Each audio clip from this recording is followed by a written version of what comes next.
March is Women's History Month, and to celebrate, WDHN is honoring the remarkable women we have here in the Wiregrass. Tonight, we hear a local woman's incredible story of resilience, heroism, and grace from her time as a prisoner of war during World War II.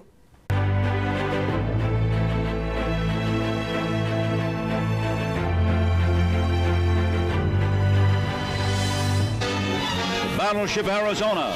When the United States entered World War II following the attacks on Pearl Harbor, Audrey Horton was just 8 years old. It was tough. It was just a whole nother life. As the children of missionaries, her and two of her siblings were living at a Christian boarding school in Chifu, China.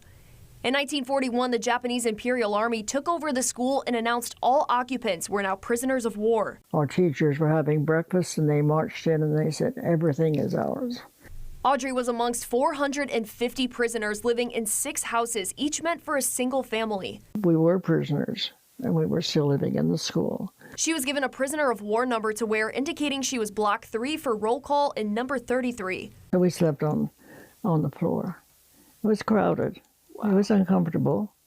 I mean, but you get used to it. But the water situation and everything, it was very hard. 11 months later, the group was transferred to a larger camp called Weisan Civil Assembly Center. Audrey recalls the dreadful journey on a boat with 200 people. A filthy boat. We were crowded down in the hold for two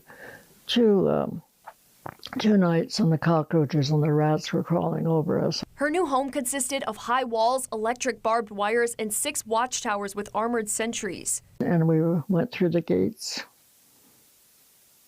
and they closed behind us for 2 years. The camp hosted unimaginable living conditions, plagued with rats, flies, and bed bugs. They realized they'd been boiling rats along with the potatoes. Flies were terrible because we had open cesspools.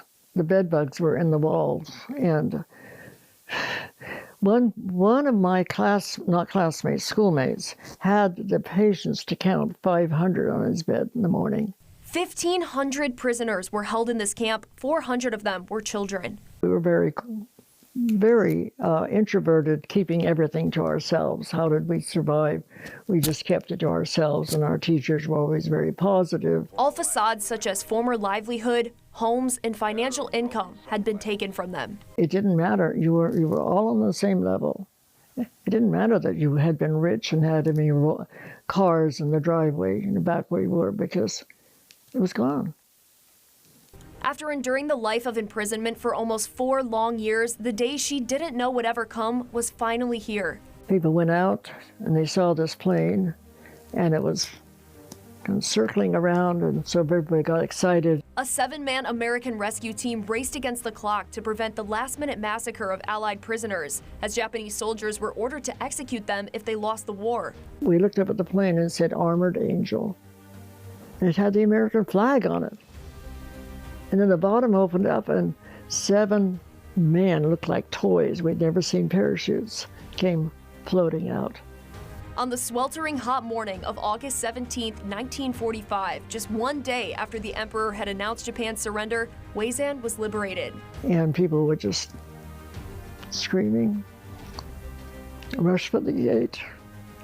Went out of the gate for the first time in 2 years.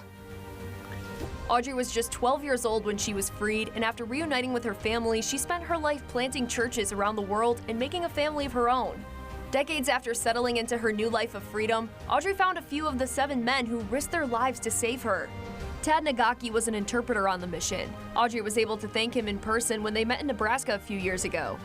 Eddie Chang Hong Wayne was on the mission as well, and Audrey wrote him a letter thanking him for her freedom.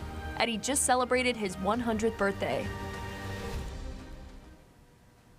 Audrey Horton embodies human resilience and grace. As a child who endured incomprehensible conflicts originated by grown-ups, she spreads a message of peace, patience, and faith. Audrey continues to share her remarkable story, detailing what it's like to have your fundamental liberties stripped away, and acts as a living reminder that the price of freedom is not free.